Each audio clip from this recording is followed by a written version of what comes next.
Hi friends, welcome to అప్టెక్ jobs. ముందుగా అందరికీ 75 సంవత్సరాల రాజ్యాంగ దినోత్సవాన్ని జరుపుకున్నటువంటి మన భారతీయులందరికీ శుభాకాంక్షలు తెలుపుతూ, మరి ఈరోజు కరెంట్ అఫైర్స్ గేమ్ చేంజర్లో భాగంగా మనం కూడా రాజ్యాంగానికి సంబంధించి 75 వసంతాల యొక్క ప్రత్యేకమైనటువంటి అంశాన్ని చర్చించుకుందాం. రైట్, చూడండి, 75 వసంతాల భారత రాజ్యాంగం. ఈరోజు వార్తాపత్రికలో వచ్చినటువంటి మన వ్యాసాలన్నింటినీ కూడా క్రోడీకరించుకొని మనకి సంక్షిప్తంగా మన భారత రాజ్యాంగానికి సంబంధించి 75 వసంతాలకు సంబంధించినటువంటి అంశాలను, ఇప్పటి వరకు మనం ఎదుర్కొన్నటువంటి అంశాలను, మన రాజ్యాంగం యొక్క ప్రత్యేకతలను మొదలైన విషయాలన్నింటినీ కూడా చర్చించుకోవటం జరుగుతుంది ఈ సెషన్లో. ముందుగా భారత రాజ్యాంగ రచన 1949 నవంబర్ 26కే పూర్తయి ఆమోదం పొందినప్పటికీ 1950 జనవరి 26 నుంచి రాజ్యాంగాన్ని మనం అమల్లోకి తెచ్చుకోవటం జరిగింది. ఇది ఒక చారిత్రక ఘట్టం. మీకు డౌట్ రావాలి, మరి రాజ్యాంగం యొక్క రచన అనేది 1949 నవంబర్ 26కే పూర్తి అయినప్పటికీ మరి రాజ్యాంగాన్ని పూర్తి స్థాయిలోకి అమల్లోకి తెచ్చుకుంది మాత్రం మనం 1950 జనవరి 26కి. మరి ఈ యొక్క దాదాపు నెలల కాలం అంటే 1949 నవంబర్ 26కి పూర్తయింది. ఆ తర్వాత 1950 డిసెంబర్ వస్తుంది, ఆ తర్వాత జనవరి వచ్చింది. అంటే 2 నెలల కాలాన్ని, సుమారు దాదాపు ఈ 2 నెలల కాలము ఎందుకు మనం వెయిట్ చేయాల్సి వచ్చింది రాజ్యాంగాన్ని పూర్తి స్థాయిలో అమలు చేసుకోవటానికి అంటే మనకి దానికి సంబంధించినటువంటి నేపథ్యం ఏంటో తర్వాత చూద్దాం. మరి దీని వెనుక ఓ ప్రధాన కారణం కూడా ఉంది. అదేంటయ్యా అంటే భారతదేశానికి సంపూర్ణ స్వరాజ్యాన్ని కాంక్షిస్తూ 1929-30 మధ్యకాలంలో జాతీయోద్యమం అనేది ఉధృతంగా సాగింది. ఆ సమయంలో బ్రిటిష్ వారు దశల వారీగా మన భారతదేశానికి స్వాతంత్రం ఇస్తామంటూ మన్ని మభ్యపెట్టడం సాగింది. అంటే 1929-30 కాలాలలో మన భారతదేశంలో స్వాతంత్రోద్యమం అనే యొక్క కాంక్ష బాగా ఉంది. ఆ సమయంలో భారతీయులు సంపూర్ణ స్వరాజ్యం కావాలి అని చెప్పి మనకి ఎక్కువగా ఈ యొక్క ఉద్యమం చేయడం జరిగింది. ఆ కాలంలో బ్రిటిష్ వారు మన భారతీయుల యొక్క ఆకాంక్షలను నెరవేరుస్తామని, అయితే ఒకేసారి ఇవ్వటం కుదరదని అంచెలంచెలుగా అంటే దశల వారీగా భారతదేశానికి స్వతంత్రం ఇచ్చుకుంటూ వస్తామని చెప్పి వారు మనల్ని నమ్మబలకటం జరిగింది. ఇక దాంతో తక్షణ స్వాతంత్ర్యం కోసం నెహ్రూ, సుభాష్ చంద్రబోస్లు డిమాండ్ చేయడం జరిగింది. మరి బ్రిటిష్ వారు అంచెలంచెలుగా స్వాతంత్రం ఇస్తామని పేర్కొనడంతో అప్పటి యంగ్గా ఉన్నటువంటి ఈ యొక్క ఔత్సాహికమైనటువంటి ఈ యొక్క స్వాతంత్ర సమరయోధులైనటువంటి జవహర్లాల్ నెహ్రూ కావచ్చు లేదా సుభాష్ చంద్రబోస్ కావచ్చు, వీరు అలా కాదు, మాకు తక్షణమే స్వాతంత్రం ఇవ్వాలని చెప్పి డిమాండ్ చేయడం జరిగింది. భారత స్వాతంత్ర డిక్లరేషన్ను తయారు చేసి 1929 డిసెంబర్ 31న నెహ్రూ త్రివర్ణ పతాకాన్ని ఎగరవేయటం జరిగింది. మరి ఈ విధంగా జాతీయ కాంగ్రెస్ సమావేశాల్లో భారత స్వాతంత్ర డిక్లరేషన్ను తయారు చేసి 1929 డిసెంబర్ 31న నెహ్రూ త్రివర్ణ పతాకాన్ని ఎగరవేయటం జరిగింది. ఇక 1930 జనవరి 26న సంపూర్ణ స్వరాజ్ ప్రకటన కూడా చేయటం జరిగింది. సో ఇది చాలా చాలా ఇంపార్టెంట్ అయిన పాయింట్. అంటే 1930 జనవరి 26వ తారీఖున స్వాతంత్రోద్యమంలో భాగంగా మన భారతీయులు జాతీయ కాంగ్రెస్ ఆధ్వర్యంలో సంపూర్ణ స్వరాజ్యాన్ని ప్రకటించడం జరిగింది. ఎప్పుడండి? 1930 జనవరి 26. ఇక ఆ రోజు నుంచి జనవరి 26 అంటే ప్రతి సంవత్సరం జనవరి 26ని మన భారత స్వతంత్ర దినోత్సవంగా ఈ యొక్క స్వాతంత్రోద్యమకారులు భావిస్తూ వచ్చారు. సో ఈ విధంగా 1930 జనవరి 26న సంపూర్ణ స్వరాజ్ దివస్ను మన భారత జాతీయ కాంగ్రెస్ పాటించటం, అప్పటి నుండి ప్రతి సంవత్సరం కూడా జనవరి 26వ తారీఖున స్వతంత్ర దినోత్సవాన్ని జరుపుకోవటం మనకి ఆనవాయితీగా వస్తుంది. సో దానిని దృష్టిలో పెట్టుకొని 1949 నవంబర్ 26 నాటికి రాజ్యాంగ రచన పూర్తయినప్పటికీ త్వరలో అంటే 2 నెలలలో 1950 జనవరి 26 వస్తుంది కాబట్టి ఆ జనవరి 26ని పురస్కరించుకొని అప్పుడు అంటే 1949 నవంబర్ 26న కొన్ని అంశాలనే మనం అంగీకరిస్తూ మరికొన్ని పూర్తి అంశాలను రాజ్యాంగంలో ఉన్నటువంటి పూర్తి అంశాలను 1950 జనవరి 26 నుంచి అమల్లోకి తీసుకోవడం జరిగింది. అందువలన 1949 నవంబర్ 26కి రాజ్యాంగ రచన పూర్తయినప్పటికీ 1950 జనవరి 26నే మనం రాజ్యాంగాన్ని పూర్తి స్థాయిలో అమల్లోకి తెచ్చుకోవడం జరిగింది. దీని వెనుకున్నటువంటి కథ ఇదంతా కూడా. ఇక స్వాతంత్రం ప్రకటించాక 1947లో జనవరి 26 నాడే ఇవ్వాలని మన సమరయోధులు కోరినప్పటికీ నాటి గవర్నర్ జనరల్ మౌంట్ బాటన్ మాత్రం ఆగస్టు 15వ తేదీ వరకు మొగ్గు చూపడం జరిగింది. సో ఈ విధంగా 1947 జనవరి 26 నాడే ఇవ్వాలని మన సమరయోధులు అంటే స్వాతంత్ర సమరయోధులు పట్టుబట్టినప్పటికీ అప్పటి గవర్నర్ జనరల్ అయినటువంటి మౌంట్ బాటన్ జనవరి 26 ఇవ్వటం కుదరదు, అధికార మార్పిడికి కొంత సమయం పడుతుంది, కాబట్టి జనవరి 26 ప్లేస్లో కాకుండా ఆగస్టు 15వ తారీఖున పూర్తి స్థాయిలో మన భారతదేశానికి స్వాతంత్రం ఇవ్వటం జరిగింది బ్రిటిష్ వారు. ఇక దీంతో 1930 జనవరి 26 నాటి సంపూర్ణ స్వరాజ్య ఆశయానికి గుర్తుగా అదే తేదీన 1950లో రాజ్యాంగాన్ని అమల్లోకి తెచ్చారు. అంటే 1950 జనవరి 26లో రాజ్యాంగాన్ని అమల్లోకి తెచ్చారు. ఇక 2015 నుంచి నవంబర్ 26న ఏటా రాజ్యాంగ దినోత్సవాన్ని జరుపుకుంటున్నాం. ఇది చాలా ఇంపార్టెంట్. అంటే 1950 జనవరి 26న మనం పూర్తి స్థాయిలో రాజ్యాంగాన్ని అమల్లోకి తెచ్చుకొని ఇక ఆ రోజు నుంచి మనం రిపబ్లిక్ డేని గణతంత్ర దినోత్సవాన్ని జరుపుకుంటూ ఉన్నాం ప్రతి సంవత్సరం. అయితే 2014లో అధికారంలోకి వచ్చినటువంటి మోడీ ప్రభుత్వం 2015 నుంచి నవంబర్ 26ను రాజ్యాంగ దినోత్సవంగా జరుపుకోవడం జరుగుతుంది. మరి దీనికి నేపథ్యం ఏంటయ్యా అంటే 2015లోనే మన రాజ్యాంగ నిర్మాత అయినటువంటి శ్రీ బిఆర్ అంబేద్కర్ గారి 125వ జయంతి సందర్భంగా ఆయనకి ఘనమైనటువంటి నివాళులు అర్పించేందుకు గాను ఇక నుండి ఈ నవంబర్ 26వ తారీఖును రాజ్యాంగ దినోత్సవంగా జరుపుకుందాము అనేటువంటి అభిప్రాయంతో 2015 నుంచి ప్రతి సంవత్సరం కూడా మన దేశంలో ఈ యొక్క నవంబర్ 26న రాజ్యాంగ దినోత్సవాన్ని జరుపుకుంటున్నాం. అంటే 1950 నుంచి 2015 వరకు జరుపుకోలేదండి. 2015 నుంచి మాత్రమే నవంబర్ 26ను రాజ్యాంగ దినోత్సవంగా జరుపుకుంటున్నాం. మరి ఇదే రోజును జాతీయ న్యాయ దినోత్సవంగా కూడా జరుపుకుంటున్నాం. కారణం ఏంటయ్యా అంటే 2015 భారత రాజ్యాంగ నిర్మాత అయినటువంటి అంబేద్కర్ గారి 125వ జయంతి ఉత్సవాలను ఘనంగా జరపాలని నరేంద్ర మోడీ ప్రభుత్వం ఆ ఏడాది నుంచి నవంబర్ 26ను రాజ్యాంగ దినోత్సవంగా కూడా ప్రకటించింది.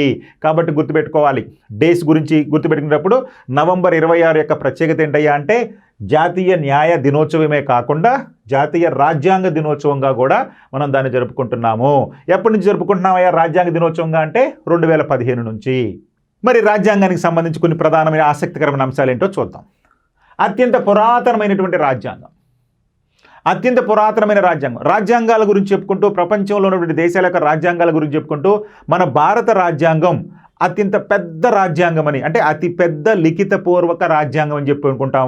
దీనికి గుర్తుగా మనకి ఏనుగు గుర్తు మన రాజ్యాంగం గుర్తు. సో కాబట్టి అలా మనం పెద్ద రాజ్యాంగం అంటే భారత రాజ్యాంగం అనుకుంటాం. కానీ అతి పురాతనమైన రాజ్యాంగం ఏది? Oldest constitution in the world ఏదయ్యా అంటే ప్రపంచంలోనే అత్యంత పురాతనమైనటువంటి రాజ్యాంగం కలిగినటువంటి దేశంగా ఐరోపా ఖండంలో ఉన్నటువంటి శాన్ మ్యారినో ప్రపంచంలో అత్యంత పురాతనమైనటువంటి రాజ్యాంగం కలిగినటువంటి దేశంగా చరిత్ర సృష్టించింది. మరి ఈ దేశ రాజ్యాంగం 1600 అక్టోబర్ 8న రూపుదిద్దుకున్న ఈ రాజ్యాంగమే ఇప్పటికీ అమల్లో ఉంది అక్కడ. సో మన రాజ్యాంగం ఎప్పటి నుంచి అమల్లోకి వచ్చింది అనుకున్నామయ్యా? 1950 జనవరి 26 నుంచి మనం అమల్లోకి తెచ్చుకున్నాం. అందుకని 1950 జనవరి 26ని మన గణతంత్ర దినోత్సవంగా జరుపుకుంటే మరి ఈ సంవత్సరం నుండి అంటే ఈ రోజు నుంచి మన భారత రాజ్యాంగానికి 75 సంవత్సరాలు నిండినాయని చెప్పి మనం 75వ వసంతం జరుపుకుంటూ ఉంటుంటే మరి ప్రపంచంలో ఈ శాన్ మ్యారినో దేశం 1600 సంవత్సరంలోనే రాజ్యాంగాన్ని రూపొందించారు. అంటే 1600 సంవత్సరాలు అంటే దగ్గరగా 424 సంవత్సరాలు అయింది ఈ యొక్క శాన్ మ్యారినో రాజ్యాంగం అమల్లోకి వచ్చి. మన రాజ్యాంగం అమల్లోకి వచ్చి 75 సంవత్సరాలే. కానీ ఈ శాన్ మ్యారినో ప్రపంచంలో అత్యంత పురాతనమైనటువంటి రాజ్యాంగమైనటువంటి శాన్ మ్యారినో రాజ్యాంగం అమల్లోకి వచ్చి దాదాపు 424 సంవత్సరాలు గడిచింది.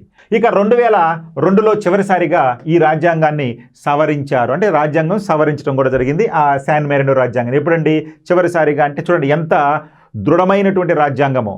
కాబట్టి ఇప్పుడు 2024లో మనం ఉన్నప్పటికీ చివరిసారిగా 2002లో సవరించారు ఈ రాజ్యాంగాన్ని. సో ఈ విధంగా శాన్ మెరినో అత్యంత పురాతనమైనటువంటి రాజ్యాంగం. ఇక దీని తర్వాత అత్యంత పురాతనమైనటువంటి రాజ్యాంగాల్లో అమెరికా రాజ్యాంగం. దీనిని 1788 జూన్ 21 నుంచి అమల్లోకి తీసుకురావడం జరిగింది. ఇది 2వ స్థానంలో ఉంది. ఇక 3వ స్థానంలో తీసుకుంటే రిపబ్లిక్ ఆఫ్ పోలాండ్ 1791 మే 3న. ఆ తర్వాత నార్వే 1814 మే 17న. ఇక నెదర్లాండ్స్ 1815. అదేవిధంగా బెల్జియం 1831 ఫిబ్రవరి 7వ తారీఖు. లక్సెంబర్గ్ రాజ్యాంగం 1841 అక్టోబర్ 12.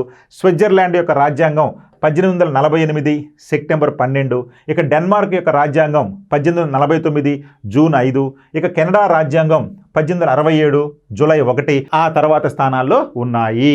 సో ఈ విధంగా వీటిలో మన భారతదేశంలో చూడండి, ఎందుకంటే ఇవన్నీ కూడా వందల సంవత్సరాలు అవుతుంది ఈ దేశాల్లో రాజ్యాంగం వచ్చి, కానీ మన భారత రాజ్యాంగానికి మాత్రం 75 వసంతాలు నిండినాయి. సో ఈ విధంగా అత్యంత పురాతనమైనటువంటి రాజ్యాంగంగా శాన్ మెరినో రాజ్యాంగం ఉంది ప్రస్తుతం. రైట్.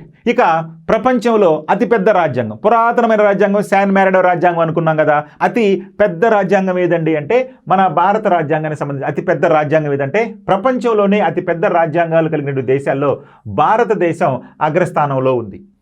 మన రాజ్యాంగంలో దాదాపు 1,46,385 పదాలు ఉన్నాయి. అంటే మన రాజ్యాంగంలో 1,46,385 పదాలు ఉన్నాయి.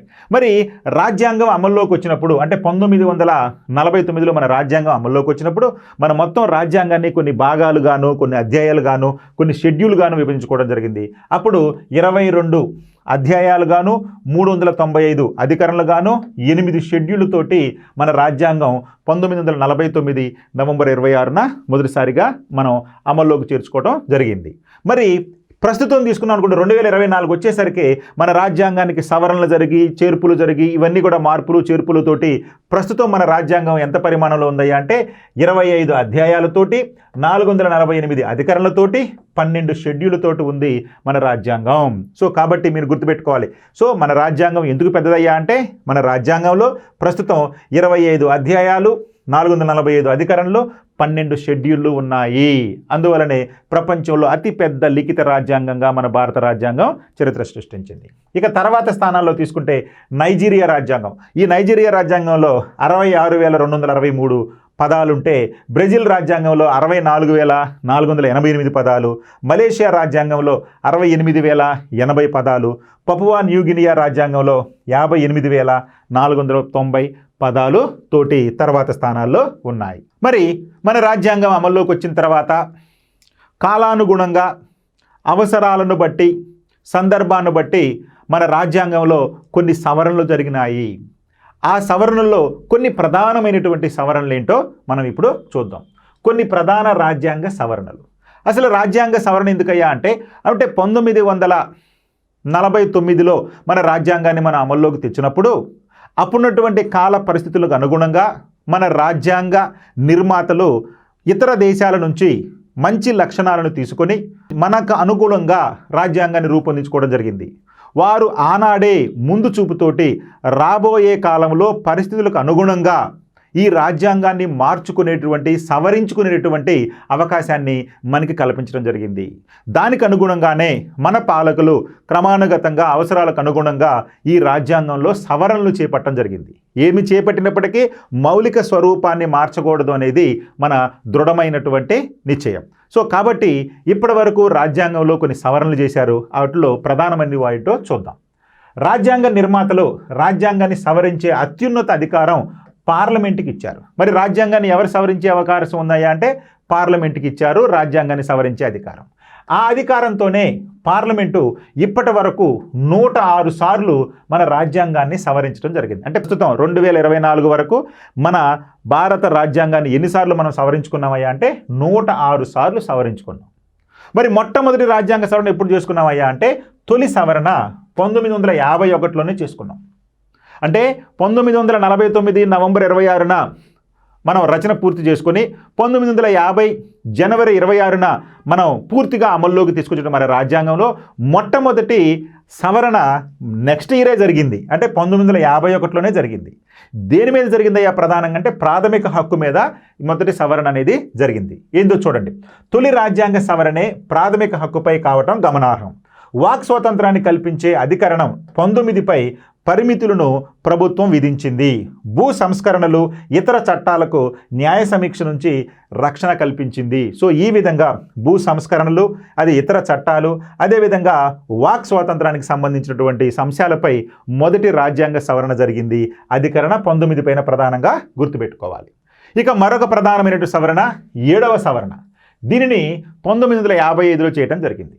మాతృభాషకు ఈ సవరణ ద్వారా పెద్దపీట ప్రాధాన్యత ఇవ్వటం అనేది జరిగింది. మాతృభాషకు దేశాన్ని భాషా ప్రాతిపదికన 14 రాష్ట్రాలు 6 కేంద్రపాలిత ప్రాంతాలుగా పునర్విభజించారు. ప్రాథమిక పాఠశాలలో మాతృభాషలోనే బోధించేలా 350A ప్రకరణ జోడించడం జరిగింది. దీన్ని అనుసరించే 1956లో మన ఆంధ్రప్రదేశ్ రాష్ట్రం, సమైక్య ఆంధ్రప్రదేశ్ రాష్ట్రం అనేది ఏర్పాటు చేయడం కూడా జరిగింది. సో ఈ విధంగా మనకి 7వ రాజ్యాంగ సవరణ ఉంది. ఇక ఈ 24వ సవరణ 1971లో జరిగినటువంటి 24వ సవరణ ద్వారా దేన్నైనా సవరిస్తామనేటువంటి దాని మీద ప్రధానంగా జరిగింది చర్చ. ఇదేంటో చూడండి. రాజ్యాంగంలో ఏ భాగాన్నైనా సవరించే అధికారాన్ని పార్లమెంటుకు కట్టబెట్టింది సవరణ. ఏదైనా రాజ్యాంగ సవరణను పార్లమెంటు ఉభయ సభలు అంగీకరించి రాష్ట్రపతికి నివేదిస్తే తప్పనిసరిగా ఆమోదించాలన్నారు ఈ సవరణ ద్వారా. ఇక 42వ సవరణ. దీనినే మనం మినీ కాన్స్టిట్యూషన్ అని కూడా పిలుస్తుంటాం. అంటే అంత ప్రధానమైనటువంటి రాజ్యాంగ సవరణ 42వ రాజ్యాంగ సవరణ. మరి దీనిని 1976లో చేయటం జరిగింది. లౌకికం చేరిన వేళ, అంటే లౌకిక అనేటువంటి పదాన్ని మన ప్రవేశికలో కూడా ప్రవేశపెట్టడం జరిగింది. అందుకనే అంత ప్రాధాన్యత ఉన్నటువంటి ఈ 42వ రాజ్యాంగ సవరణనే మినీ కాన్స్టిట్యూషన్ అని కూడా మన రాజ్యాంగాన్ని విమర్శించేవాళ్ళు లేదా రాజ్యాంగం గురించి ఈ యొక్క వ్యాఖ్యానం చేసేవాళ్ళు పేర్కొంటూ ఉంటారు ఈ 42వ రాజ్యాంగ సవరణ.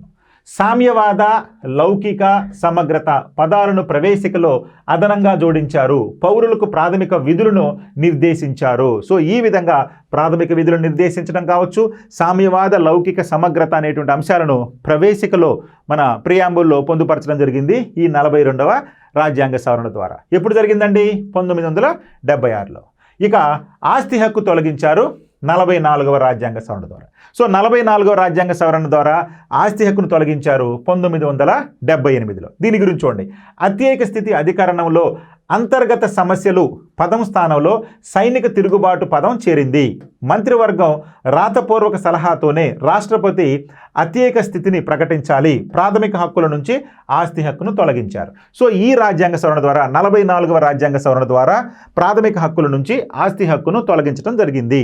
అంతేకాకుండా అంతకుముందు మనకి 1975-77 కాలంలో మన దేశంలో ఉన్నటువంటి అత్యవసర పరిస్థితి ఈ రాజ్యాంగ సవరణ మీద ప్రధానంగా పడిందని చెప్పి మనం గుర్తుపెట్టుకోవాలి. సో అత్యేక స్థితి అధికరణంలో అంతర్గత సమస్యలు అనేటువంటి పదానికి బదులు సైనిక తిరుగుబాటు అనే పదం చేరింది. మంత్రివర్గం రాతపూర్వక సలహాతోనే రాష్ట్రపతి అత్యేక స్థితిని ప్రకటించాలని కూడా పేర్కొనడం జరిగింది. ఇది 44వ రాజ్యాంగ సవరణకు సంబంధించి అంశాలు. రైట్. ఇక 52వ రాజ్యాంగ సవరణ. దీనిని ఎప్పుడు చేశారండి? 1985లో 52వ రాజ్యాంగ సవరణ చేశారు. దీని దేనికి సంబంధించిందండి? పార్టీ ఫిరాయింపుల నిరోధక చట్టం. పార్టీ ఫిరాయింపుల నిరోధక చట్టానికి సంబంధించి 52వ రాజ్యాంగ సవరణను 1985లో చేయడం జరిగింది. పార్టీలు మారే పెడధోరణిని కట్టడి చేసేందుకు రాజ్యాంగానికి 52వ సవరణ చేసి పార్టీ ఫిరాయింపుల నిరోధక చట్టాన్ని తీసుకురావటం జరిగింది. సో పార్టీలు మారేటటువంటి వారిని కట్టడి చేయటం కోసం, అధికారం కోసం, పార్టీలు మారేటటువంటి వారిని అరికట్టడం కోసం ఈ పార్టీ ఫిరాయింపుల నిరోధక చట్టాన్ని తీసుకురావటం జరిగింది 52వ రాజ్యాంగ సవరణ ద్వారా 1985లో. మరి నెగ్గిన రాజకీయ పార్టీలోని 3వ వంతు మంది వేరే పార్టీలోకి ఫిరాయిస్తేనే దాన్ని విలీనం కింద ఈ సవరణ ద్వారా గుర్తింపునిచ్చారు. అంటే అధికారం కోల్పోయారు కానీ పార్టీ గెలిచింది. మరి పార్టీ ద్వారా గెలిచినటువంటి వ్యక్తులు మొత్తంగా వాళ్ళు 3/3 మంది మాత్రమే పార్టీ మారితే, అంటే 3/3 మంది మాత్రం పార్టీ మారితే అప్పుడు ఆ పార్టీని ఈ అధికార పార్టీలో విలీనం చేయటం అనేది జరుగుతుంది. సో ఈ విధంగా కొన్ని కఠినమైనటువంటి నిర్ణయాలు తీసుకోవడం జరిగింది ఈ 52వ రాజ్యాంగ సవరణ ద్వారా. దేనికోసం కఠినమైన నిర్ణయాలు తీసుకున్నారంటే పార్టీ ఫిరాయింపుల నిరోధక చట్టాన్ని, అంటే పార్టీ ఫిరాయింపులను అరికట్టడం కోసం. సో మనకి ఓడిపోయినటువంటి పార్టీ సభ్యులు, అంటే ఓడిపోయినటువంటి పార్టీ గెలిచినటువంటి సభ్యులు అధికారం కోసం మనకి అధికార పార్టీలోకి వెళ్ళటానికి ఎక్కువ మంది చూపుతున్నారు. అంటే ఒక పార్టీతో గెలిచి అధికారం కోసం మరొక పార్టీలోకి వెళ్ళేటువంటి వారిని అరికట్టడం కోసం మాత్రమే ఈ యొక్క పార్టీ ఫిరాయింపుల నిరోధక చట్టం ద్వారా అరికట్టడం జరిగింది. అంతేకాకుండా ఈ గెలిచినటువంటి వారిలో కూడా మొత్తం అంటే 3/3 మంది ఇంకో అధికార పార్టీకి వెళ్ళటానికి సంసిద్ధత వ్యక్తం చేసినప్పుడే ఆ పార్టీని కూడా విలీనం చేసేటటువంటి అధికారాన్ని కూడా ఈ రాజ్యాంగ సవరణ కల్పించడం జరిగింది. ఇక మరొక ప్రధానమైనటువంటి రాజ్యాంగ సవరణ 73, 74వ సవరణలు. 42వ రాజ్యాంగ సవరణ తర్వాత అత్యంత ప్రభావవంతమైనటువంటి రాజ్యాంగ సవరణలు ఈ 73, 74 రాజ్యాంగ సవరణలు. అది 1992లో రావడం జరిగింది. ఎలా? స్థానిక స్వరాజ్యం, స్థానిక సంస్థలకు సంబంధించి ప్రత్యేకమైన అధికారాలు తీసుకురావడం జరిగింది ఈ 73, 74 సవరణల ద్వారా 1992లో. అంటే గ్రామ పంచాయతీలకు, మున్సిపాలిటీలకు ప్రత్యేకమైన అధికారాలు ఇవ్వడం జరిగింది ఈ సవరణల ద్వారా, మన రాజ్యాంగం ద్వారా. ఇక గ్రామ పంచాయతీలు, పట్టణ స్థానిక సంస్థలకు రాజ్యాంగబద్ధ హోదా కల్పించారు ఈ సవరణలతోటి. మున్సిపాలిటీలు అనేటువంటి కొత్త భాగాన్ని చేర్చారు. అన్ని స్థానిక సంస్థలకు ప్రత్యక్ష ఎన్నికలను ఆదేశించారు. సో ఇది ప్రధానంగా ఈ 73, 74 రాజ్యాంగ సవరణకు సంబంధించిన అంశాలు. ఇక 86వ సవరణ 2002లో చేయడం జరిగింది. అంటే 86వ సవరణను 2002లో చేశారు. దీని దేనికి సంబంధించిందయ్యా అంటే ప్రాథమిక హక్కుల్లోకి విద్యా హక్కు. అంటే ప్రాథమిక హక్కుగా విద్యా హక్కుని మనం చెప్పుకున్నాం. గతంలో ఆస్తి హక్కును ప్రాథమిక జాబితా నుంచి తీసేశారని, కానీ కొత్తగా ఇప్పుడు 2002లో 86వ రాజ్యాంగ సవరణ ద్వారా విద్యను ప్రాథమిక హక్కుల్లోకి చేర్చడం జరిగింది. ఇప్పుడు విద్యా హక్కు అనేది ఒక ప్రాథమిక హక్కుగా ఉంది. చూడండి, కొత్తగా విద్యా హక్కును చేర్చారు. 6 నుంచి 14 ఏళ్ల వయసులోని బాలబాలికలకు ఉచిత నిర్బంధ విద్య అందించాలనేది దీనిని ప్రధానమైనటువంటి లక్ష్యం. సో కాబట్టి విద్య అనేది నేడు మనకి ప్రాథమిక హక్కుగా ఉంది. 6 నుంచి 14 సంవత్సరాల లోపు బాలబాలికలకు నిర్బంధ ఉచిత విద్యను అందించడం అనేది ప్రభుత్వ కర్తవ్యంగా ఉంది. ఇక 91వ రాజ్యాంగ సవరణ. ఇది ఎప్పుడు చేశారండి? 2003లో చేశారు. 91వ రాజ్యాంగ సవరణ 2003. ఫిరాయింపులకు కట్టడి. అంటే గతంలో పార్టీ ఫిరాయింపులకు సంబంధించి రాజ్యాంగ సవరణ చేశారు కదా, దాంట్లో ఉన్నటువంటి లొసుగులను కూడా తీసుకొని మళ్ళీ పార్టీ ఫిరాయింపులు చేయడం ఎక్కువ అవుతుంది. ఎందుకంటే సంకీర్ణ ప్రభుత్వాల యుగం వచ్చేసింది. ఎప్పుడైతే సంకీర్ణ ప్రభుత్వాల యుగం వచ్చిందో ఈ పార్టీ ఫిరాయింపులకు అధిక ప్రాధాన్యత వచ్చేసింది. సో కాబట్టి దానిని మరింత పటిష్టంగా అమలు చేసేందుకు ఈ యొక్క 91వ రాజ్యాంగ సవరణ వచ్చింది 2003లో. పార్టీ ఫిరాయింపులు తగ్గకపోవడంతో 91వ రాజ్యాంగ సవరణ చేశారు. ఒక పార్టీ నుంచి 3/2 మంది చట్టసభ్యులు ఒక గ్రూపుగా మారి బయటకు వచ్చినప్పుడే దానికి గుర్తింపు ఉంటుందని ఈ సవరణలో పేర్కొనడం జరిగింది. అంటే సభ్యులుగా ఒక పార్టీలో గెలిచి ఆ తర్వాత ఆ గెలిచినటువంటి వారిలో 3/2 మంది చట్టసభ్యులు ఒక గ్రూపుగా మారి బయటకు వచ్చినప్పుడు మాత్రమే ఈ యొక్క గుర్తింపు ఉంటుంది అని చెప్పి కూడా ఈ రాజ్యాంగ సవరణ ద్వారా పేర్కొనడం జరిగింది. అంటే మరింత కఠినమైనటువంటి నిబంధనలు పెట్టడం జరిగింది ఈ యొక్క 91వ రాజ్యాంగ సవరణ ద్వారా పార్టీ ఫిరాయింపులను అరికట్టడం కోసం. ఇక 101వ రాజ్యాంగ సవరణ. దీనిని 2016లో చేశారు. 101వ రాజ్యాంగ సవరణ. ఇది ప్రధానంగా జిఎస్టీకి సంబంధించింది. జిఎస్టీ అంటే గూడ్స్ అండ్ సర్వీస్ ట్యాక్సెస్, అంటే వస్తు సేవల పన్ను. ఈ వస్తు సేవల పన్ను మన దేశంలో ఒకే రకమైనటువంటి పన్ను వ్యవస్థ తీసుకురావడం కోసం దేశం మొత్తంగా కూడా ఈ జిఎస్టీని తీసుకురావడం జరిగింది. అంతకుముందు ఉన్నటువంటి పన్నులను తొలగించి ఆ స్థానంలో జిఎస్టీని తీసుకురావడం జరిగింది. దానికోసం చేసిందే ఈ 101వ రాజ్యాంగ సవరణ 2016లో. దేశంలో వస్తు సేవల పన్నును అమల్లోకి తెస్తూ కొత్తగా 269A, 279A ప్రకారాలను ఏర్పాటు చేశారు. సో ఈ జిఎస్టీ కోసం 269A, 279A అనేటువంటి అధికారంలో ఆర్టికల్స్ను ఏర్పాటు చేయడం జరిగింది కొత్తగా. 106వ రాజ్యాంగ సవరణ. దీనిని 2023లో చేశారు. చివరిగా చేసినటువంటి రాజ్యాంగ సవరణ ఇదే ప్రస్తుతానికి 106వ రాజ్యాంగ సవరణ. దేనికోసం చేశారయ్యా ఇదంటే మహిళల రిజర్వేషన్ కోసం. చట్టసభల్లో మహిళలకు 33% రిజర్వేషన్ కల్పిస్తూ చేసుకొచ్చినటువంటి ఈ యొక్క సవరణే 106వ సవరణ. ఇది ప్రస్తుతం బిల్లుగానే ఉంది. ఇది పూర్తిగా అమలు కావడానికి కొంత సమయం అయితే పట్టొచ్చు. అయితే 106వ రాజ్యాంగ సవరణ ద్వారా 2023లో మహిళా రిజర్వేషన్ బిల్లును తీసుకురావడం జరిగింది. ఈ సవరణతో లోక్సభ శాసనసభల్లో అంటే రాష్ట్ర శాసనసభల్లో మహిళలకు 3వ వంతు సీట్లు రిజర్వ్ చేయడానికి ఉద్దేశించిన ఈ మహిళా రిజర్వేషన్ బిల్లును ఆమోదించడం జరిగింది. అయితే దీని అమలుకు కొంత సమయం పట్టే అవకాశం ఉంది. సో ఈ విధంగా కొన్ని ప్రధానమైనటువంటి రాజ్యాంగ సవరణలు ఇప్పుడు మనం చెప్పుకోవటం జరిగింది. మరి ఈ 75 సంవత్సరాల్లో మన రాజ్యాంగం ఎదుర్కొన్నటువంటి కొన్ని ప్రధానమైనటువంటి సంఘటనలు కూడా ఉన్నాయి. అది కేసుల రూపంలో ఏ విధంగా మన రాజ్యాంగంలో ఉన్నటువంటి కొన్ని అంశాలను ఆధారంగా చేసుకుని అటు శాసనశాఖ ఇటు న్యాయశాఖల మధ్య యుద్ధం జరగటం, ఆ న్యాయ శాసనశాఖల మధ్య ఉన్నటువంటి ఈ యొక్క వాదోపవాదాల్లో అనేక కేసులు కూడా రావడం జరిగింది. వాటిలో కొన్ని చారిత్రాత్మకమైనటువంటి కేసులు ఉన్నాయి. అవేంటో ఇప్పుడు మనం కొన్నిటిని చూద్దాం. రాజ్యాంగానికి సంబంధించి నమోదైన కొన్ని ప్రధాన కేసులు. గోలక్నాథ్ కేసు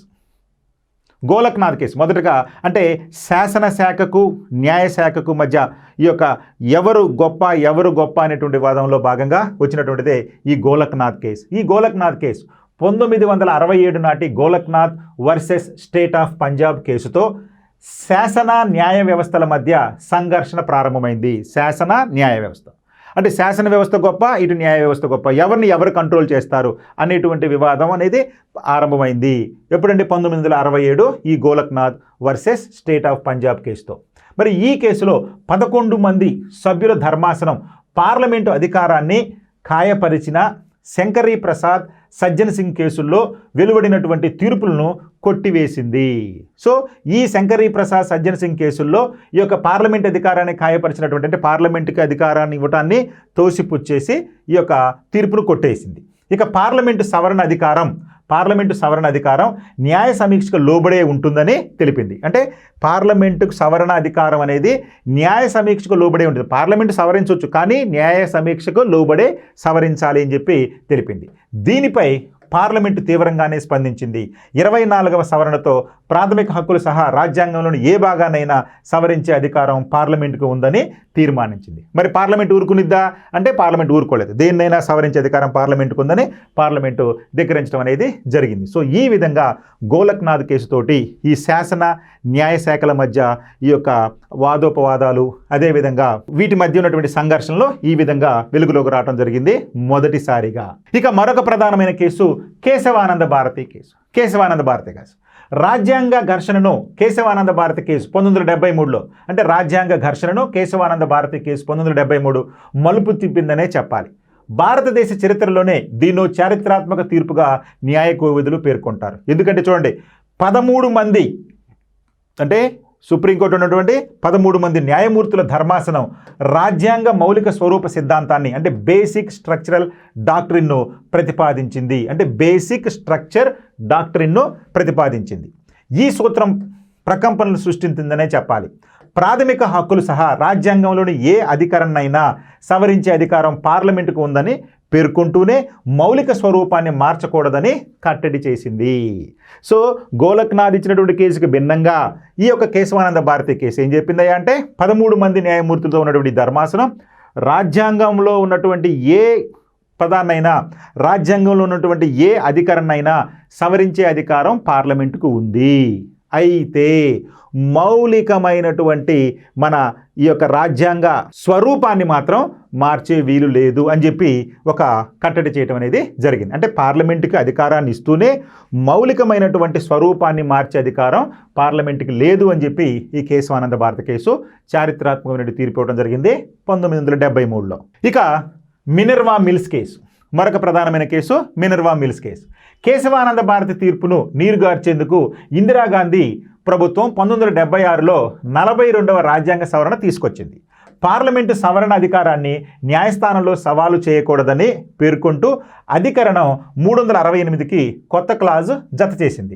మరి Minerva Mills versus Union of India case 1980లో ఈ నిబంధనను సుప్రీంకోర్టు కొట్టేసింది. సో అయితే దీని తర్వాత కాలంలో మినర్వా మిల్స్ కేసు 1980లో ఈ నిబంధనను కొట్టివేసింది. సో ఈ విధంగా మన పార్లమెంటుకు రాజ్యాంగంలో ఉన్నట్టు ఏ అధికారనైనా సవరించే అధికారం ఉంది.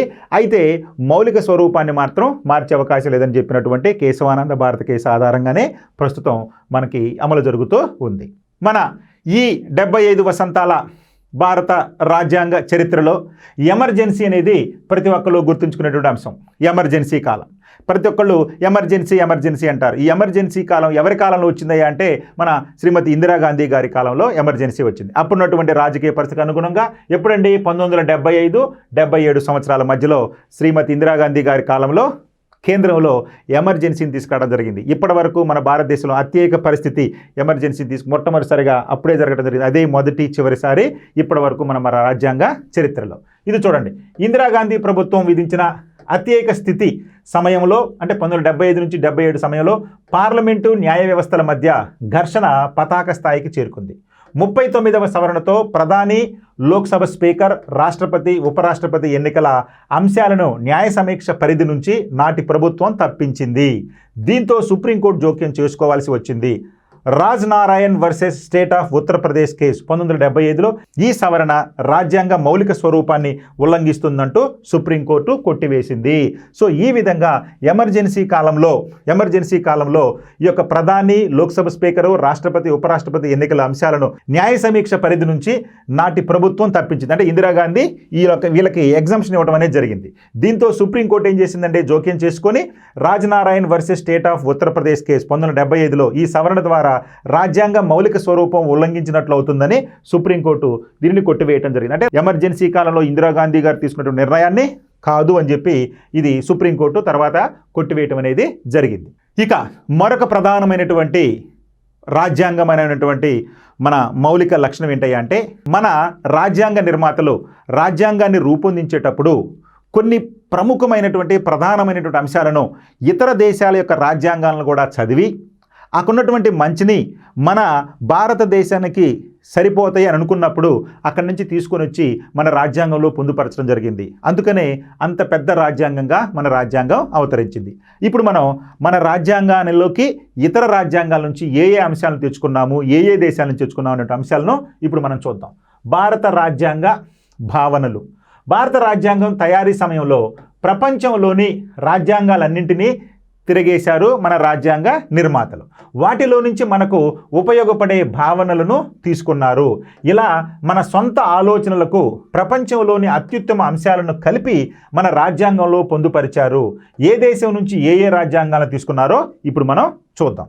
ముందుగా అమెరికా రాజ్యాంగం నుంచి అత్యధికంగా తీసుకోవడం జరిగింది. మరి అమెరికా రాజ్యాంగం నుంచి ఏ అంశాలు తీసుకున్నామండి అంటే రాజ్యాంగ ప్రవేశిక, ప్రాథమిక హక్కులు, సమాఖ్య ప్రభుత్వం, ఎలక్టోరల్ కాలేజీ, స్వతంత్ర న్యాయ వ్యవస్థ, శాసన వ్యవస్థ, కార్యనిర్వాహక వ్యవస్థ, న్యాయ వ్యవస్థల మధ్య అధికారాల విభజన, న్యాయ సమీక్ష, ఇలాంటి అంశాలన్నింటిని కూడా మనం అమెరికా రాజ్యాంగం నుంచి తీసుకోవటం జరిగింది. ఇక బ్రిటన్ రాజ్యాంగం. మరి అప్పటి వరకు మనం పరిపాలించినటువంటి బ్రిటిష్ వారి దగ్గర నుంచి కూడా కొన్ని మంచి లక్షణాలు మనం తీసుకోవడం జరిగింది. మరి బ్రిటిష్ రాజ్యాంగం నుంచి తీసుకున్నటువంటి అంశాలు ఏంటంటే అంటే పార్లమెంటరీ తరహా ప్రభుత్వం, మంత్రిమండలి వ్యవస్థ, చట్టబద్ధ పాలన, సమానత్వపు హక్కు, ఏక పౌరసత్వం, సుప్రీంకోర్టు, హైకోర్టు రిట్స్ జారీ చేసే అధికారం, ద్విసభల విధానం, స్పీకర్ వ్యవస్థ, చట్టాల రూపకల్పన ప్రక్రియ, ఇవన్నీ కూడా మనం బ్రిటన్ రాజ్యాంగం నుంచి తీసుకున్నాం. ఇక కెనడా రాజ్యాంగం నుంచి శక్తివంతమైనటువంటి కేంద్ర ప్రభుత్వం, సమాఖ్య వ్యవస్థ, కేంద్ర రాష్ట్రాల మధ్య అధికారాల పంపిణీ, కేంద్రానికి అవశిష్ట అధికారాలు అంటే కేంద్రానికి అవశిష్ట అధికారాలు ఇవ్వటం, గవర్నర్ల నియామకం, సుప్రీంకోర్టు పరిధి మొదలైనవన్నీ కూడా కెనడా రాజ్యాంగం నుంచి తెచ్చుకున్నాం. ఇక ఐర్లాండ్ రాజ్యాంగం నుంచి ఆదేశిక సూత్రాలు, రాష్ట్రపతి ఎన్నిక ప్రక్రియ, రాజ్యసభకు సభ్యులను రాష్ట్రపతి నామినేట్ చేసే విధానం. అంటే ఐర్లాండ్ నుంచి రాజ్యసభకు రాష్ట్రపతి ఒక వ్యక్తులను నామినేట్ చేస్తారు కదండి, ఆ వ్యక్తులను నామినేట్ చేసేటటువంటి విధానాన్ని ఐర్లాండ్ నుంచి తీసుకున్నాం. ఇక ఫ్రాన్స్ దేశం నుండి గణతంత్ర, సమానత్వం, స్వేచ్ఛ, సౌభ్రాతృత్వం అనేటువంటి భావనలు, అదేవిధంగా ఆస్ట్రేలియా రాజ్యాంగం నుండి ఉమ్మడి జాబితా, ఉభయ సభల సంయుక్త సమావేశం, స్వేచ్ఛ వాణిజ్యం. ఇక రష్యా నుండి అంటే అప్పటి పూర్వపు సోవియట్ యూనియన్ అంటాం కదా, రష్యా నుండి ప్రాథమిక విధులు, ప్రవేశికలోని సామ్యవాద, ఆర్థిక, రాజకీయ న్యాయ భావనలు. అదేవిధంగా జర్మనీ దేశం నుంచి అత్యేక పరిస్థితుల్లో ప్రాథమిక హక్కులు రద్దు, ఆ సమయంలో కేంద్రానికి అదనపు అధికారాలు అనే అంశాన్ని ఇవ్వడం జరిగింది. ఇక దక్షిణాఫ్రికా నుండి రాజ్యసభ సభ్యుల ఎన్నిక, రాజ్యాంగ సవరణలు, రాజ్యసభ సభ్యుల ఎన్నికకు సంబంధించి దక్షిణాఫ్రికా, రాజ్యసభకు రాష్ట్రపతి నామినేట్ చేసే విధానమేమో ఐర్లాండ్ నుంచి. ఓకే, ఇక చివరిగా జపాన్ నుంచి న్యాయ సూత్రాలను తీసుకోవడం జరిగింది. సో ఈ విధంగా ప్రపంచంలో ఉన్నటువంటి అన్ని రాజ్యాంగాలను అధ్యయనం చేసి ఆ రాజ్యాంగాల్లో ఉన్నటువంటి మంచిని క్రోడీకరించుకొని మనకు తగ్గట్టుగా అన్వయించుకొని మన రాజ్యాంగ నిర్మాతలు మన రాజ్యాంగాన్ని ఇంత అత్యున్నతంగా తయారు చేయడం అనేది జరిగింది. మరి రాజ్యాంగ రూపకర్తలు, మన రాజ్యాంగ పరిషత్తును న్యాయవాదుల స్వర్గంగా పేర్కొంటూ ఉంటారు. న్యాయవాదుల స్వర్గంగా అంటే అంతమంది న్యాయవాదులు మన రాజ్యాంగాన్ని రూపకల్పన చేసిన వారిలో ఉన్నారు. అయితే వారిలో కొన్ని ప్రధానంగా ఉన్నటువంటి రాజ్యాంగ రూపకర్తల గురించి చూద్దాం. ముందుగా 1946 డిసెంబర్ 6న రాజ్యాంగ పరిషత్ ఆవిర్భావం జరిగింది. అంటే రాజ్యాంగ పరిషత్ ఆధ్వర్యంలోనే మన రాజ్యాంగ నిర్మాణం అనేది జరిగింది, లేదా రాజ్యాంగ రచన అనేది జరిగింది. ఎప్పుడనేది 1946 డిసెంబర్ 6న రాజ్యాంగ పరిషత్ ఆవిర్భావం జరిగింది.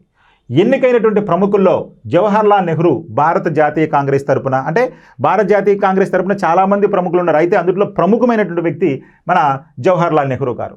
బాబు జగజ్జీవన్ రావు గారు, ఈయన కార్మిక వర్గం నుంచి. మహమ్మద్ అలీ జిన్నా గారు ముస్లిం లీగ్ నుంచి. డాక్టర్ బిఆర్ అంబేద్కర్ గారు షెడ్యూల్డ్ కులాలకు సంబంధించి. ఇదే శ్యామ్ ప్రకాష్ ముఖర్జీ, ఎంఆర్ జైకర్ అనేవాడు హిందూ మహాసభ గురించి. అదేవిధంగా సర్వేపల్లి రాధాకృష్ణన్, సరోజిని నాయుడు మొదలైన వాళ్ళందరూ కూడా ఈ రాజ్యాంగ పరిషత్తు ఆవిర్భించినప్పుడు అందులో సభ్యులుగా ఉన్నారు. ఇక తెలుగు నేతల్లో మన తెలుగు ప్రాంతానికి సంబంధించినటువంటి వారిలో టంగుటూరి ప్రకాశం పంతులు గారు, నీలం సంజీవరెడ్డి, పట్టాభి సీతారామయ్య, దుర్గాబాయి దేశ్ముఖ్, కళా వెంకట్రావు, కల్లూరి సుబ్బారావు, మూటూరు సత్యనారాయణ, ఎన్జి రంగా, బొబ్బిలి రామకృష్ణ రంగారావు వంటి వారు కూడా ఈ యొక్క రాజ్యాంగ పరిషత్తులో సభ్యులుగా ఉన్నారు ఆనాటికి. సో ఈ విధంగా వీరందరూ కూడా రాజ్యాంగ రూపకర్తలుగా మనం వీరిని అభివర్ణిస్తున్నాము. మరి ఈ విధంగా మన రాజ్యాంగం ఎన్నో ఒడిదుడుకులు ఎదుర్కొంటూ ప్రపంచంలోనే ఒక ఆదర్శవంతమైనటువంటి రాజ్యాంగంగా ఈ 75 సంవత్సరాలు తన ప్రయాణాన్ని కొనసాగించిందని, అదేవిధంగా ఇంకా కూడా మన భావి భారత పౌరులు ఈ రాజ్యాంగాన్ని ఇంకా ముందుకు తీసుకెళ్ళి దీనిని 100 సంవత్సరాల యొక్క చరిత్రను ఈ యొక్క కొనసాగిస్తారని ఆశిస్తూ ఈ విధంగా మరొకసారి మన భారత రాజ్యాంగాన్ని 75వ వసంతాల్లోకి వచ్చిన సందర్భంగా అందరము దానికి ఘనమైనటువంటి ఈ యొక్క శుభాకాంక్షలు తెలుపుకుంటూ ఇంతవరకు ఈ యొక్క రాజ్యాంగం గురించినటువంటి వివరాలన్నింటినీ నేను ముగిస్తున్నాను. రైట్, మరొక ప్రధానమైనటువంటి వార్త ఈ రోజులో వచ్చింది. దేశంలో పాల ఉత్పత్తికి సంబంధించి మనం చెప్పుకున్నాం. దేశంలో పాల ఉత్పత్తి పెంపొందించుకోవడానికి ప్రధానమైనటువంటి కారకుడు ఎవరయ్యా అంటే వర్గీస్ కురియన్ అని చెప్పి, అందుకనే ఆయన్ను మనకి క్షీర పితామహుడని లేదా ఫాదర్ ఆఫ్ వైట్ రెవల్యూషన్ అని, అంటే శ్వేత విప్లవ పితామహుడు అని చెప్పి ఆయన మనం శ్లాఘిస్తూ ఉంటాము. అయితే ఈ వర్గీస్ కురియన్ కంటే ముందు అసలు మన భారతదేశంలో ఈ పాల ఉత్పత్తికి సంబంధించి అంకురార్పణ చేయడానికి ప్రధాన కారకుల్లో మన మొదటి యొక్క కేంద్ర హోంశాఖ మంత్రి గారైనటువంటి శ్రీ సర్దార్ వల్లభాయ్ పటేల్ గారిని మనం గుర్తుపెట్టుకోవాలి. ఎందుకంటే ఇప్పటివరకు మనకి పాల విప్లవం అన్నా, శ్వేత విప్లవం అన్నా, లేదా క్షీర విప్లవం అన్నా వర్గీస్ కురియన్ గారే గుర్తొస్తారు. కానీ వర్గీస్ కురియన్ కంటే ముందుగా గుర్తించినటువంటి వ్యక్తి ఎవరయ్యా అంటే సర్దార్ వల్లభాయ్ పటేల్. అదేంటో ఇప్పుడు మనం చూద్దాం. సహకార పద్ధతిలో పాల ఉత్పత్తిని చేపట్టడానికి సర్దార్ వల్లభాయ్ పటేల్ 1942లోనే బీజం వేశారు. ఆయన ప్రేరణతోనే 1946లో గుజరాత్లోని ఆనంద్లో ఖైరా జిల్లా సహకార పాల ఉత్పత్తిదారుల సంఘం ఏర్పడింది. అంటే గుజరాత్లోని ఆనంద్లో ఖైరా జిల్లా సహకార పాల ఉత్పత్తిదారుల సంఘం ఏర్పడింది. ఆ తర్వాత 1950లో కురియన్ ఈ సంస్థ జనరల్ మేనేజర్గా వచ్చారు. ఇప్పుడు మనం చెప్పుకున్నటువంటి వర్గీస్ కురియన్ గారు ఈ ఖైరా జిల్లాలో ఉన్నటువంటి సహకార పాల ఉత్పత్తిదారుల సహకార సంఘానికి ఈ యొక్క జనరల్ మేనేజర్గా 1950లో కురియన్ గారు రావడం జరిగింది. ఆ తర్వాత ఆయన 1973లో పదవి విరమణ చేశారు. దాదాపు 23 సంవత్సరాల పాటు ఆ పదవిలో ఆయన కొనసాగారు. అందుకనే ఆ టైంలోనే ఆయన ఈ పాల వెల్లువకి లేదా పాల విప్లవానికి అంకురార్పణ చేయడం జరిగింది. ఇక ఖైరా సహకార సంఘం ఉత్పత్తి చేస్తున్నటువంటి పాలను Amul Anand milk union limited brand పేరిట మార్కెట్ చేయటం చేశారు. సో ఈ విధంగా ఈ కాలంలోనే కురియన్ గారు అమూల్ అనేటువంటి సంస్థను, అంటే ఆనంద్ మిల్క్ యూనియన్ లిమిటెడ్ అనేటువంటి బ్రాండును క్రియేట్ చేసి ఆ బ్రాండ్ ద్వారా పాలను విక్రయించడం జరిగింది. ఇక గుజరాత్ సహకార పాల మార్కెటింగ్ సమాఖ్య, గుజరాత్ సహకార పాల మార్కెటింగ్ సమాఖ్య ఆ బాధ్యతలను చేపట్టింది. ఆ మార్కెటింగ్ బ్రాడింగ్ చేయటం అనేది ఈ గుజరాత్ సహకార పాల మార్కెట్ సమాఖ్య చేపట్టింది. దీని కింద 18,600 గుజరాత్ గ్రామాల్లో 36 లక్షల మంది పాడి రైతులు సభ్యులుగా ఉన్నారు. వారిలో అత్యధికులు మహిళలే. నేడు GCMMF తాను విక్రయించే పాలపై వచ్చే ఆదాయంలో 80 నుంచి 85% సభ్యులకే అందజేస్తుంది. సో ఈ విధంగా ఈ గుజరాత్ సహకార పాల మార్కెట్ సమాఖ్య ఆర్జిస్తున్నటువంటి ధనంలో అత్యధిక భాగం అంటే 80 నుంచి 85% వరకు ఈ యొక్క లాభాన్ని సభ్యులకి అందజేయడం జరుగుతుంది ఈ సమాఖ్య. మరి GCMMF రోజుకు 3 కోట్ల లీటర్ల పాలను సేకరిస్తుంది. 3 కోట్ల లీటర్ల పాలను ఈ యొక్క సమాఖ్య సేకరిస్తుంది. ఇక కురియన్ అధ్యక్షులుగా 1965లో జాతీయ పాడి అభివృద్ధి బోర్డు NDDBను స్థాపించడం జరిగింది. జాతీయ పాడి అభివృద్ధి బోర్డును ఏర్పాటు చేయడం జరిగింది. ఆయన దేశవ్యాప్తంగా పాడి సహకార సంఘాల వ్యాప్తికి కృషి చేశారు. ఇక NDDB పాల ఉత్పత్తి విస్తరణకు ఆపరేషన్ ఫ్లడ్ కార్యక్రమాన్ని ఆయన 1970లోనే ప్రారంభించడం జరిగింది. ఇక పాడి పరిశ్రమ వృద్ధి కోసం ప్రైవేటు రంగాన్ని భాగస్వామిని చేయాలని 1992లో నిశ్చయించడం జరిగింది. ఇక సహకార సంఘాలు ప్రైవేట్ కంపెనీల కృషితో 2022 కల్లా భారత్ 22.1 కోట్ల టన్నుల పాలను ఉత్పత్తి చేసి ప్రపంచంలోనే అత్యధిక పాలను ఉత్పత్తి చేసేటువంటి దేశంగా మన భారతదేశం అవతరించింది. ఈ కృషిలో వర్గీస్ కురియన్ గారు చేసినటువంటి సేవకు గుర్తుగా ఆయనను మనం ఈ యొక్క భారతదేశ శ్వేత విప్లవ పితామహుడుగా కొనియాడటం జరుగుతుంది. ఇక వ్యవసాయ రంగం ద్వారా వస్తున్నటువంటి కర్బన ఉద్గారాలలో 55% పశువులే కారణంగా చెప్తున్నారు. వ్యవసాయ రంగానికి వస్తున్నటువంటి కర్బన ఉద్గారం అంటే వ్యవసాయ రంగం నుంచి వస్తున్నటువంటి కర్బన ఉద్గారాలలో ఈ యొక్క పొల్యూషన్లో 55% పశువులే కారణంగా చెప్తున్నారు. ఎందుకంటే పశువులు కారణం అంటే అవి గడ్డిని తిని తేల్చినప్పుడు విడుదలయ్యేటటువంటి మీథేన్ వాయువు వలన, అదేవిధంగా పేడ వేసినప్పుడు విడుదలయ్యేటటువంటి నైట్రస్ ఆక్సైడ్ల వలన ఈ యొక్క వాతావరణ కాలుష్యం జరుగుతుందని కూడా ఈ పరిశోధనలు పేర్కొన్నాయి. మరి ఇవి భూతాపానికి దారి తీస్తున్నాయని అంటున్నారు. అంటే ఈ యొక్క మీథేను నైట్రస్ ఆక్సైడ్లు వాతావరణంలో కలిసి అవి భూతాపానికి అంటే భూ వేడెక్కటానికి కారణమవుతున్నాయని చెప్పి ఈ యొక్క శాస్త్రవేత్తలు పేర్కొంటున్నారు. మరి దీనికి విరుగుడుగా ఏం చేస్తున్నారండి? ఈ సమస్యను అధిగమించడానికి పశువులను పచ్చిక మైదానాల్లో వదిలేసే బదులుగా హైడ్రోఫోనిక్స్ పద్ధతిలో పశుగ్రాసాన్ని ఉత్పత్తి చేసి వాటికి అందించటం, లేజర్లతో కృత్రిమ గర్భధారణ, ఎలిఫెంట్ గడ్డి అంటే ఏనుగు గడ్డి అంటాం కదా, ఏనుగు గడ్డి నేపియర్, అదేవిధంగా సజ్జ మొక్కల గడ్డి మిశ్రమాన్ని మేతగా వాడటం, పశువుల మంద నిర్వహణకు నవీన సాంకేతికతను ఉపయోగించడం వంటివి వాటిల్లో కొన్ని ప్రధానమైనటువంటివిగా చెప్పుకోవచ్చు. ఇలాంటి పద్ధతులు కనుక అనుసరిస్తే ఈ యొక్క కర్బన ఉద్గారాల యొక్క శాతాన్ని తగ్గించవచ్చు ఈ పశువుల వలన వచ్చేటటువంటి వాతావరణంలోకి వెలువడేటువంటి వాటిని అని చెప్పి శాస్త్రవేత్తలు ఇప్పుడు పరిశోధనలు చేస్తూ ఉన్నారు. ఇక 1970లో ఆపరేషన్ ఫ్లడ్ పేరిట క్షీర విప్లవాన్ని ప్రారంభించడం జరిగింది. ఎవరండి? ఈ యొక్క వర్గీస్ కురియన్ గారు. ఎప్పుడైతే NDDB చైర్మన్గా ఆయన నియమితులయ్యారో ఆ కాలంలోనే ఈ ఆపరేషన్ ఫ్లడ్ను కూడా ప్రారంభించి మన భారతదేశంలో పాల ఉత్పత్తి పెంపొందించడానికి అనేక చర్యలు చేపట్టడం జరిగింది.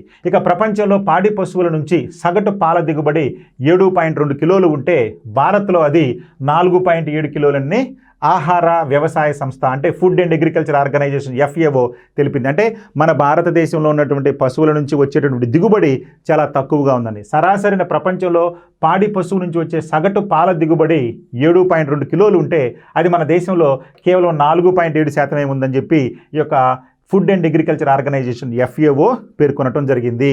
సో ఈ విధంగా ఇక్కడ డేటా కనుక మనం చూస్తే 1951 నుంచి 2021 వరకు మన పాల ఉత్పత్తులు ఏ విధంగా వృద్ధి చెందాయో ఇక్కడ మనం చూడొచ్చు. కేవలం 1951లో 1.7 కోట్ల టన్నుల పాలను మనం ఉత్పత్తి చేస్తే అది క్రమంగా 2, 2.2, 3.2, 5.4, 8.1, 12.2 క్రమంగా ఇప్పుడు 2021 నాటికి 21 కోట్ల టన్నులకు చేరింది. అదే 2022 తీసుకుంటే 22.1 కోట్ల టన్నులకు ఈ పాల ఉత్పత్తిని చేరి ప్రపంచంలోకే అత్యధిక పాల ఉత్పత్తి చేసే దేశంగా మన దేశం అవతరించింది.